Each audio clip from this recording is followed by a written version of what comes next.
Hey, what's going on, guys? Welcome to the channel. UFC 294, Islam Makhachev versus Charles Oliveira 2 is right around the corner. It goes down in a little under a month on October 21st in Abu Dhabi, and this card is ridiculously stacked. It is an incredible card. It is one of the highest quality pay-per-view cards of the year. And on paper, I think it's one of the best, if not the best, UFC pay-per-view of 2023. And I do believe it could be one of the greatest UFC pay-per-views of all time.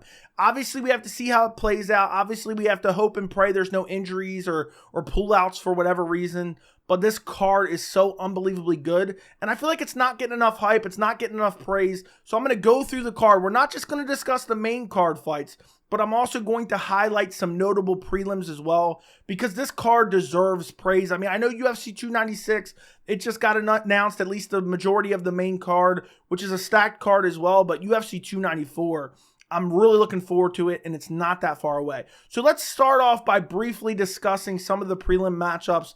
And obviously, this card is still about 3 weeks away, a little over 3 weeks away. So this bout order could shift around, but I'm going to go in the order at least I think it's going to be in. But the first matchup I want to discuss is Nathaniel Wood versus Khamzat Chimaev. This is a banger matchup in the featherweight division. Nathaniel Wood, very interesting prospect. He's looked really good. Hasn't fought the best competition. He has a win over Andre Fili. That's probably his best win. And then you have Khamzat Chimaev, who made his UFC debut in his last fight on short notice against Jamie Mullarkey, and went out there and starched him badly. So I think this is one of those matchups. I think it's perfect matchmaking by the UFC. I'm the first to complain when the UFC makes a terrible matchup. This 145-pound matchup is perfect for the division, and I feel like the winner of this fight is going to emerge as a featherweight contender. They might not be in the top 15 just yet, but probably 1 or 2 fights away from the top 15, and I absolutely love that matchup. Another fight on the prelims that's a very good fight that I'm looking forward to, Javid Basharat versus Victor Henry. Javid Basharat is undefeated, 14-0. He's taken on Victor Henry, and I feel like this is the biggest step up in competition for Javid Basharat. He hasn't fought the best competition. He's gone out there and dominated, and he's won fights, and he's looked rather decent, but he hasn't really had a steep step up in competition. And I'm not saying Victor Henry's the elite of the elite. I know he had a loss to Rafael Sunsao, who's basically a grandpa at this point. But at the same time, I feel like Victor Henry is the best fighter that Javid Basharat has ever fought. And I feel like this is a fight that's so interesting because we're going to find out if Javid Basharat is the real deal in the bantamweight division. And there's just so many great prospects in the bantamweight division.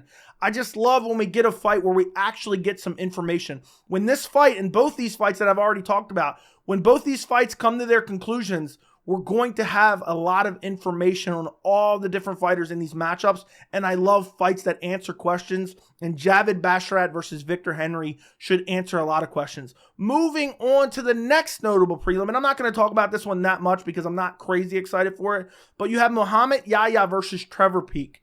Now, Trevor Peek, he's bottom of the barrel. He's low-level UFC fighter, but man, does he come out and fight like he's in a street fight every single time. So I'm always looking forward to seeing Trevor Peek fight. I'm glad that he's fighting on a UFC card rather than at the Kentucky State Fair for $150 and a funnel cake. I can't wait for this matchup just to see what kind of crazy stuff Trevor Peek throws. He throws crazy, like, standing hammer fist and does all this crazy stuff, and he's just nonstop. His fight against Chepe Mariscal was absolutely amazing, so I'm always looking forward to seeing Trevor Peek throw down. The last prelim I am going to highlight is Bruno Silva versus Sharabutin Magomedov. Sharabutin Magomedov, whatever you want to call him, making his UFC debut. I'm really looking forward to this matchup. He's an interesting prospect. You know, the UFC brought him in. He's kind of got an interesting character. He's got the red hair. He's got the weird eyes. He's known for brutally KOing his civilian at a mall, literally sucker punching him and brutally KOing him because he kissed his girlfriend at the mall. The guy kissed his actual girlfriend, not Sharabulit's girlfriend. So he's already an interesting personality. He attacked the guy because he lost a grappling match. And you look at his record, he's undefeated. He's 11-0. 10 of those are via KO or TKO. And I think the UFC did excellent matchmaking here against Bruno Silva, because Bruno Silva, while he's not the elite of the elite, he's a good test for an incoming prospect, because Bruno Silva You know, he had a good fight with Alex Pereira, who became the middleweight champion after that. I know he lost to Gerald Mearshart. I know he lost to Brendan Allen, but he has a win over Brad Tavares not that long ago. So this is a good test for Sharabullet Magomedov. And I'm curious, is the hype real? There was originally rumors that Magomedov was going to fight Derek Brunson. And while I think that would have been a semi-interesting matchup, I think Derek Brunson's corner would have had to bring the towel and have it ready as Derek Brunson's walking up the steps. So Derek Brunson's kind of a dead body at this point. Now he's been released from the UFC for whatever reason. I don't know what went on behind the scenes. But I think Bruno Silva is a good test for the UFC debut of Sharabullet Magomedov, and I'm really looking forward to it. Now let's move on to what it looks like will be on the main card. But again, they may shuffle around these fights. The next fight I'm going to discuss is a flyweight matchup, Tim Elliott versus Islam Makhachev. I love this matchup. Islam Makhachev, 9-0, has looked very good. He's undefeated. He's 23 years old, but he has not fought anyone like Tim Elliott. Tim Elliott has been around forever. He's 19-12 overall. He even fought Mighty Mouse and almost took the flyweight belt from Mighty Mouse. That's a bit of an exaggeration, but a lot of people thought that was going to be a blowout, and Tim Elliott had a very competitive fight with Mighty Mouse for the flyweight title, and I love this step up in competition. I mean, you look at Makhachev's previous opponents, you're talking like Malcolm Gordon, and the last guy he fought was making his UFC debut, I believe, and he just hasn't had that steep step up in competition. Tim Elliott's that step up in competition because Tim Elliott has such an awkward and weird style. He strikes weird. He has his hands low. He's hard to take down and hold down. He has good grappling. He's hard to submit. I'm really looking forward to this matchup. And this can prove, can Makhachev be a legit contender in the flyweight division? Because if he can't beat Tim Elliott, he's not going to be able to beat some of these other guys who are further up the rankings. Like Tim Elliott's in his late 30s. You know, I think he's still a good fighter. He's still a weird fighter too as well and hard to figure out. But at the end of the day, Makhachev, I think he's still young. If he loses this, he can improve. But we're really going to be able to look at this fight, and again, it's going to answer questions. How good is Islam Makhachev at 23 years old? Because if he were to go out there and dominate someone like Tim Elliott, would be crazy. I mean, that would be, we would know a lot of information, and I'd want to see an even bigger step up for Makhachev in his next fight. So I'm really looking forward to that matchup. The next matchup I want to discuss is another bantamweight matchup. Said Nurmagomedov versus Muin Gafurov. I love this fight. Said Nurmagomedov lost his last fight against Jonathan Martinez, but it was a close fight. It could have went either way. But Said Nurmagomedov at one point was ranked in the top 15 of the division. You know, he had a close fight with Sedyukab Kakhramonov. He eventually got the finish, but he was losing that fight and then found the guillotine where Sedyukab Kakhramonov made a mistake. And they see the Nurmagomedov last name and they think, oh, he's definitely a grappler. He has very good grappling. He is primarily a striker. And he has a loss in his last fight, and he's fighting Muin Gafurov, who looked really good. He made his UFC debut on short notice against John Castaneda. He lost the fight, but he was competitive, and he took it only on like a week's notice. And you have to give them another fight. The UFC typically gives these guys another fight, even if they lose their UFC debut, especially when they take it short notice. But Gafurov is getting thrown right to the wolves, because if he beats Said Nurmagomedov, he's knocking on the door of a top 15 ranking. And the bantamweight division is really difficult to tell where these guys are at because it's just so deep. The talent pool of the bantamweight division is incredible. So it's one of those matchups where the winner of this fight is going to be knocking on the door of the top 15.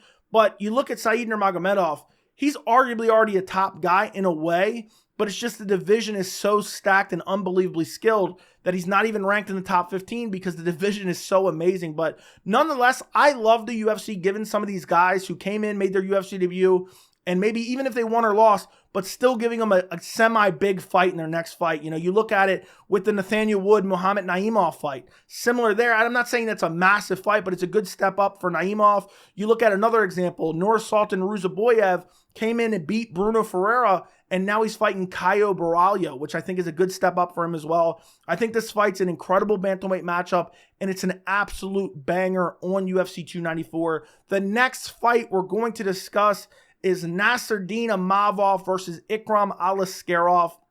I love this fight. This is a perfect fight for the middleweight division.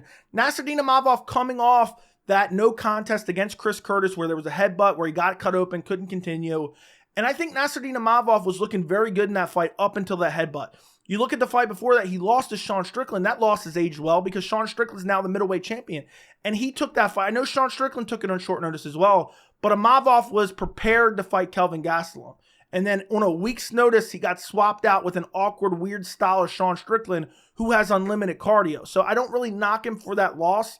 And I think he's a very interesting contender. And now he's taking on Islam Makhachev, who the UFC has been wanting to give a big fight to and build a future contender in the middleweight division. They've had it booked where they were going to do Paulo Costa versus Islam Makhachev at UFC 291. The second they announced that, I knew it wasn't going to happen. I knew Paulo Costa wasn't going to take that fight. They were using it as basically leverage to kind of pressure Paulo Costa into taking that fight. But Islam Makhachev, he made his UFC debut in his last fight, brutally KO'd Phil Hawes, and now he's fighting number 11 ranked Nasruddin Imavov. So if Islam Makhachev can go out there and get a win against Nasruddin Imavov, he jumps right in to the top 15 rankings of the middleweight division. And right now, depending on how you look at it, the middleweight division just got busted wide open by Sean Strickland.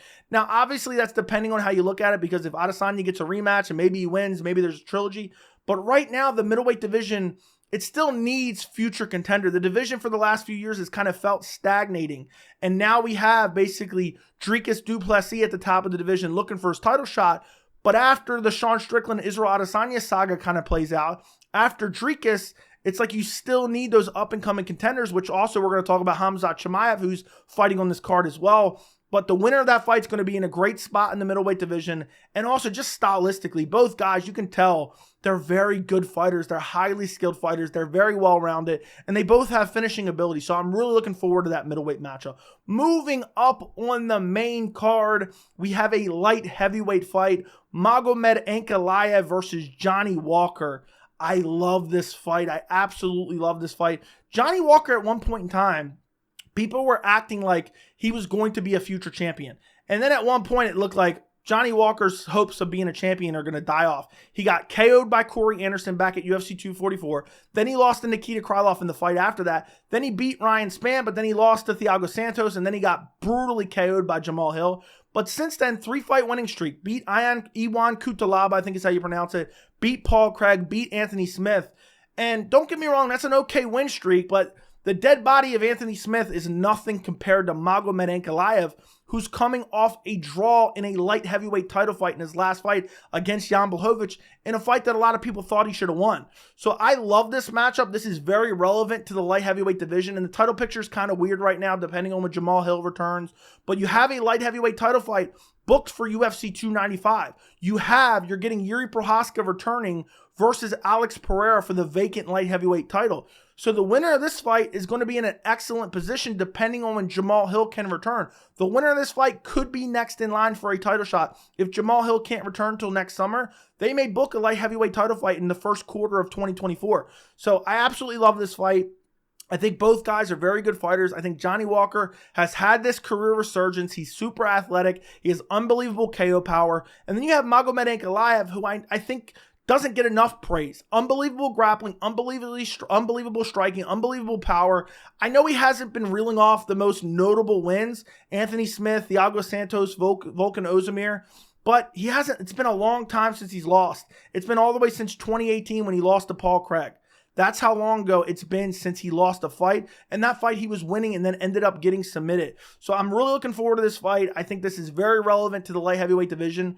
And both guys are very highly skilled. And say what you want about Johnny Walker. We make fun of his chin because he's always getting brutally KO'd in weird ways. But the dude's super explosive and has unbelievable knockout power himself. So I think this is a very interesting stylistic clash at UFC 294. Moving up the card to a fight that I think most people are looking forward to, probably the most on this entire card. The co-main event, we have Paulo Costa versus Khamzat Chimaev. We've been waiting forever. We've been waiting forever just for Khamzat Chimaev to fight. He became kind of a UFC superstar off of being active and taking fight after fight. And then it's all of a sudden he beats Kevin Holland, takes no damage in September of 2022, and then he disappears until October of 2023.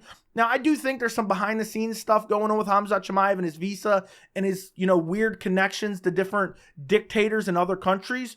But finally, we're getting Khamzat Chimaev back in the cage.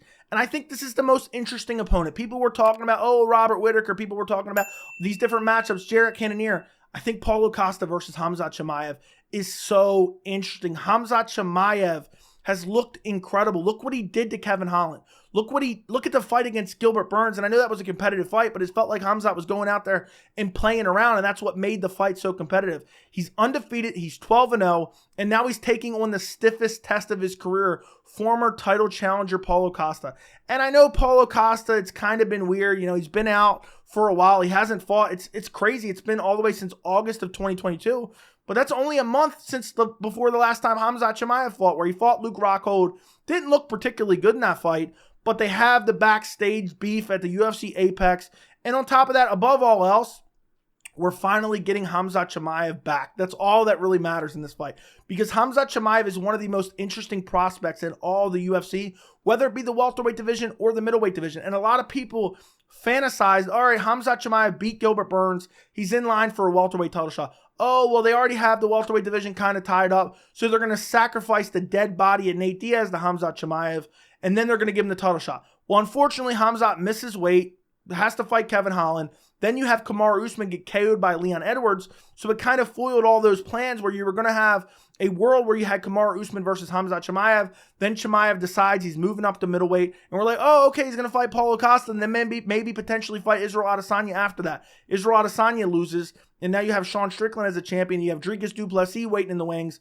But nonetheless, if Khamzat Chimaev wins this fight, he may steal a title fight from Israel Adesanya. He may steal a title fight from Dricus du Plessis, because I really think if Khamzat Chimaev wins this fight against a game Paulo Costa and a very highly skilled Paulo Costa, I think his stardom is just going to skyrocket. It's just going to go through the roof. And if he somehow wins this fight dominantly, which Luke Rockhold was having some control time when he was grappling with Paulo Costa in their fight. So Khamzat Chimaev, he's known for his elite grappling. If Khamzat can go out there and let's say he just dumps Paulo Costa on his head and finishes him in the first round via submission, then I think Khamzat Chimaev could be next in line for a middleweight title shot. It could be Sean Strickland versus Khamzat Chimaev next, instead of Sean Strickland versus Israel Adesanya 2, or Sean Strickland versus potentially Dricus du Plessis. Khamzat may steal a middleweight title shot at UFC 294, and I think this co-main event is the fight that most people are looking forward to the most on this card. Let me know down in the comments, because this card is so stacked. It could be the main event, could be the co-main event, maybe another fight on the card you're looking forward to. But I think the real selling point of this card is Paulo Costa versus Khamzat Chimaev. The return of Khamzat Chimaev, the middleweight debut, at least in the UFC, or not the middleweight debut. He had those former middleweight fights where he took fights in between. But the first middleweight fight where he's actually fighting a legit contender. He fought Gerald Meerschaert. I was kind of forgetting that and saying, okay, it's his middleweight debut. But either way, his return to middleweight after a stint at welterweight, and he's fighting a legit top 10 talent in Paulo Costa, the people's main event. I'm really looking forward to this matchup, and if Paulo Costa wins, imagine the level of hype that he's going to garner off of beating Khamzat Chimaev and ending the hype train of Khamzat Chimaev. So I'm absolutely dying to see this co-main event. Moving on to the main event, we have Islam Makhachev versus Charles Oliveira 2 for the lightweight title. At one point in time earlier this year, I didn't want to see this fight at all. But after seeing Charles Oliveira go out there and just disregard and disrespect Beneil Dariush and brutally finish him, I'm looking forward to this matchup. I think Charles Oliveira can come out, and I think he can potentially make changes and alter his game plan and potentially beat Islam Makhachev. And for me, back in 2022, they fought at UFC 280 almost exactly a year prior to this matchup in October of 2022, where Charles Oliveira wasn't technically defending his belt, but he was defending his belt. Technically, it was a vacant belt. And Islam Makhachev, people think Islam Makhachev dominated. And don't get me wrong, he won the fight pretty handedly, but it was competitive up until Oliveira got dropped and submitted. And I think this is a fight where the rematch could be different. Now, I'm not saying it's definitely going to be different, but in 2022, this was the fight. This was probably my most looked forward to fight in all of 2022 because the stylistic clash. And now since then, we've seen Islam Makhachev go out there and beat one of the pound-for-pound best in Alexander Volkanovski. And I know some people say, oh, Volkanovski won that fight. I think it was most likely 4-1 for Islam Makhachev, and people just hyped up that fifth round a little bit too much for Alexander Volkanovski. But either way, Islam Makhachev beats Alexander Volkanovski, who's one of the greatest fighters of all time. And then Charles Oliveira goes out there and starches Beneil Dariush, where people were saying, oh, Charles is done for after the loss to Islam Makhachev. He goes out there, makes Beneil Dariush look like he doesn't even belong in the top 10 of the lightweight division. And now we're getting the rematch. And this fight is highly compelling because both guys have unbelievable grappling, unbelievable jiu-jitsu. Both guys have finishing ability on the feet. Charles Oliveira may be the most exciting fighter in the UFC. I know there's some debate, maybe Yuri Prochazka, but Charles Oliveira is never in a boring fight. He moves forward. He throws wild winging shots. He has a crazy variety of attacks.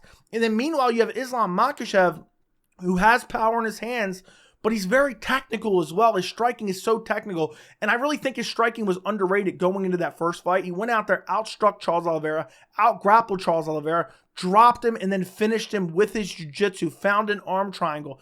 And I just think, you know, when you fight each other once, you can make adjustments in that rematch. You know, Charles Oliveira learned something about Islam Makhachev. And in that fight, Islam Makhachev learned something about Charles Oliveira. And I think both their game plans could be a little bit different. And I just think this fight is so compelling. I love both of these guys. I love watching both of these guys. Both of these guys are the true elite of the elite. I mean, regardless of how you want to look at the lightweight picture in general over the course of time in the UFC lightweight division, you're looking at Islam Makhachev, one of the greatest lightweights of all time. You're looking at Charles Oliveira, one of the greatest lightweights of all time. And you're basically looking at Khabib Nurmagomedov as one of the greatest lightweights of all time. And the fact that you have two guys who will go down in history as two of the best UFC lightweights of all time fighting each other twice in their prime, it doesn't get much better than that. Imagine if Oliveira goes out there and pulls off an upset. Imagine he rocks Islam Makhachev on the feet and then maybe submits him, and then you have a trilogy. This fight is amazing. I cannot wait for this fight. I think no matter what, it's going to be super exciting. And I really can't wait for this matchup because I'm curious, and I was very curious going into the first fight. I knew Islam Makhachev would probably mix in the grappling, but does he just try to strike with Charles Oliveira? Does Charles Oliveira try to grapple? How does it look in the clinch? We saw it play out, but it didn't last very long. I'm very curious if this fight lasts longer than the first fight and how it plays out in those later rounds. I'm curious what Charles Oliveira's cardio looks like. We haven't really seen him in a fourth or fifth round because he's always getting quick finishes. So I love this main event, and this card is just stacked. UFC 294 is one of the best cards of 2023. And Islam Makhachev versus Charles Oliveira, you know, you would have asked me May or, you know, April, oh, do you have interest in this rematch? It'd have been like, not really. But after watching Charles Oliveira go out there and just destroy Beneil Dariush, it reignited that interest in seeing this rematch. And then when I went back and rewatched the first fight and saw how competitive it was and the fact that it wasn't a total domination, there was good moments from Oliveira in the clinch. There was an ability of Charles Oliveira to get up off the bottom when Islam Makhachev took him down. I can't wait to see these guys face each other again. This is an amazing main event. This is one of the best main events of 2023. And I'm just overall, UFC 294 is an incredible card. We have to give it up to the UFC for absolutely stacking UFC 294. I pray to the MMA gods it stays together. Please stay together. No injuries, no visa issues, no pullouts. Keep UFC 294 together. But let me know what you guys think about this card down in the comments. What's your favorite fight on the card, the fight you're most looking forward to? Don't forget to like the video. Don't forget to subscribe. And thank you so much for watching.